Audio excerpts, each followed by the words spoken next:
Seth, you're on the precipice. The show's about to start. How are you feeling going into this whole thing? I'm feeling very excited. It's a great new chapter. I was always worried about what I was going to do after Saturday Night Live, and this seems like the right move. How did it come about? Like that's what I'm always interested in, because you're on Saturday Night Right. Live, you're enjoying it, but then how does it come to, hey, do you want to host a late night TV show? With Lorne Michaels, you kind of just get told, like, hey, I think you'll be really good at it, and then you have to say, like, wait, what are you talking about? And he's like, it's late night, and then you sort of, the next thing you know, it's sort of happening. But it happened really fast, which is good because I'm terrible at making decisions. So fortunately with this one, it all moves so fast that the next thing I do, this sort of was all ready to go. Let's talk framework of the show. So what can everybody expect? Because some people, go with the band, some people go a cappella. Right. What are you thinking? It's going to be a regular late night talk show.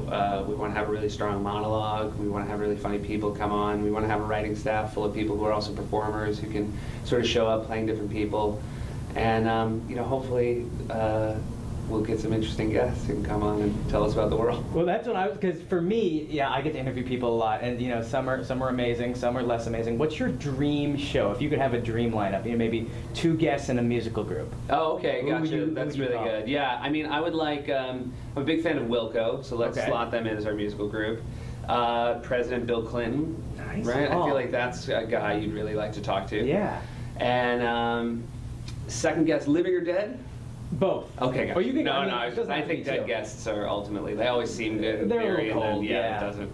You just have to pull so much out of them. It's true. I guess I would love if I have Bill Clinton for one. I'd love any ex-SNL cast member as the second guest. Okay. 'Cause that's where I feel like it'll be fun to bring on people that actually have stories where we share the story together. Because the interview, it's such a tough art. When Saturday Night Live, it's more, it's a performance. You Yes. write it, you get it ready. The back and forth, the interview. Have you been practicing? How do you get ready for things like this? You try to practice. Like I mostly for the first time in my life have actually been like asking my aunts and uncles questions. And actually my whole listening? life has just been like looking at my phone while they were talking. But now I'm like, if I can talk to my aunts and uncles and ask them questions, then I feel like I can do it with anyone. That's true. 'Cause if you can talk to them, you can talk to people who Right. try to be entertaining for a living. Yes, Now- that should be easier. Let's talk. Like, what are you going to fill the show with? Because what about nights, when a guest cancels or something like that? Do you want to do games? Do you want to do improv? I don't know, I feel like we won't do, I think we're going to be very aware of the things that Jimmy Fallon does better than anyone else on television right now. He's so musically skilled, that's not something we share. You strike me as a musician. I strike you wrong. But, we want to try to find ways to fill times. I do have an improv background, I have a sketch background, obviously, with Saturday Night Live. I love to write. So hopefully we're going to fill our show with like a lot of writing, a lot of sketch, but also a lot of the people in the writing staff have backgrounds in improvising as well. So you mentioned Saturday Night Live. You did it for years and years. And kind of you're transitioning out. Is it because I think you did it the right way. Instead of just cold turkey leaving, you're kind of Right. phasing it out. What's that process been like? I do feel like Lorne knew he had to find me another job or else I'd just stay there forever. So It's a cushy, fun job. Exactly. not It's that really bad. good. I really enjoyed it.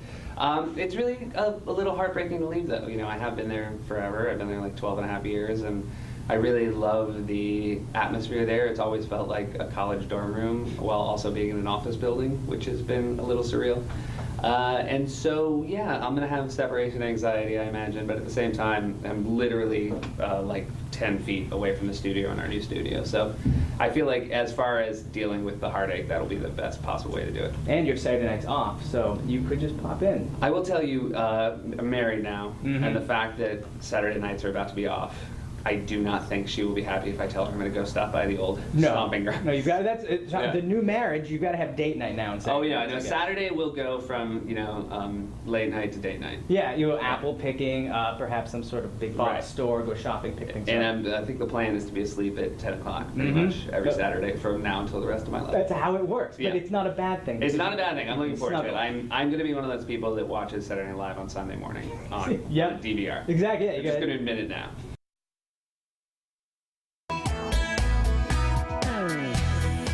Now, this transition, you kind of get to groom your predecessor, or the person who's coming after you, which is nice. Yeah. What's your relationship with Cecily like? Because it seems like it's really playful and fun. Well, it's been great. She was on the show obviously last year. I got to know her then. I've always been a fan of hers. She came out of Chicago. I came out of Chicago. She's a great writer, great improviser, and has a great attitude about the show. With that said, I I'm still like overwhelmed at how good she's been in Weekend Update. She's like such a natural. I've been sitting there across from her, watching her do the job, and be like, "Oh, you're already better than I am," and like you know, the matter of and a handful of shows. But it's a really exciting thing for the future of the show that she's going to be sitting behind the desk. So when they take that single shot of the anchor reading the news, what are you find yourself cracking up, or are you more or less thinking about your next story that you have? Well, it's very strange. I think when it was me and Amy, when I started, I was very much thinking about the next joke I was going to tell. Then having done it alone, where you don't have any time to think about the next joke you're going to tell because you were just sort of telling jokes.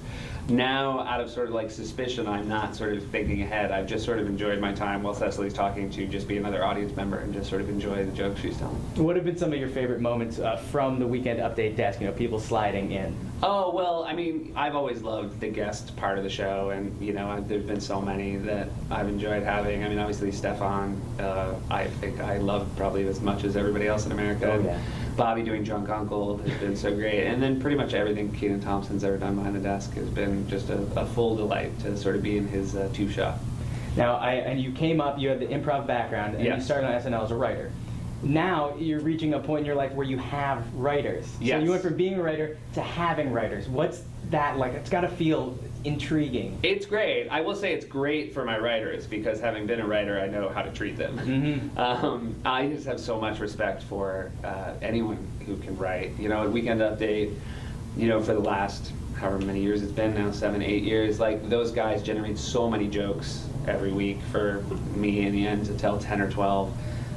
They're such hard workers. They put so much effort in for this very small yield. So I just have, and you know, as a performer, you really know you're only as good as your writing staff. So we are gonna get the best and the brightest and have a real blue chip group of writers on the show. I'm really looking forward to it. So now that you've made that transition, you're kind of the head honcho, and now everyone's writing and pitching you jokes. What's that like when you're in the room? How does it work? Like, how much of your material would you say you write? How much do you rely on the writers? Or do you come in with a funny idea and you say, I want to make this work? Well, first of all, I hope the new show's not going to my head, but they will not be pitching directly to me. I'm asking them to write down their jokes and slide it under the door. Yeah, I don't want to make any like direct eye contact with any of these guys. No, ideally, I will never see anyone on the floor writing when staff. you talk to Seth Meyers. You know how it works. Yeah. Oh, I get it.